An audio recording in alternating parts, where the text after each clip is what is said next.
আপনার এখান থেকে মাসে কেমন আয় হচ্ছে সব খরচ বাদ দিয়ে? এটা ভাই আমার গড়ানে মাসে 50,000 টাকা আসে খরচ বাদ দিয়ে।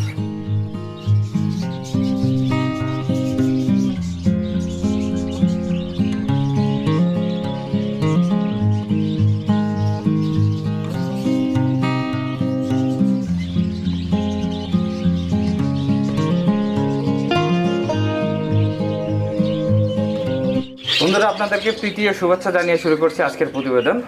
আসলে একজোড়া পাখি থেকে বছরে কতগুলো বাচ্চা পাওয়া যায় আর কতদিন বয়সে পাখি বিক্রির জন্য উপযুক্ত হয়, আসলে এই বাচ্চাগুলো অনেকেই কিনে নিয়ে যায়, কিন্তু পাখিগুলো আসলে ডিম পারে না। এটার আসলে কারণ কি এবং কোন পদ্ধতি অবলম্বন করলে এই পাখিগুলো দ্রুত ডিম এবং বাচ্চা দেয়, এই বিষয়গুলো জানার চেষ্টা করব। এখানে আছে সফল খামারি ইমরান ভাই আছেন। তো ইমরান ভাইয়ের কাছ থেকে। তো ভাই, আসসালামু আলাইকুম, কেমন আছেন? ওয়ালাইকুম আসসালাম, আলহামদুলিল্লাহ আমি ভালো আছি। আর কতগুলো পাখি দিয়ে আপনার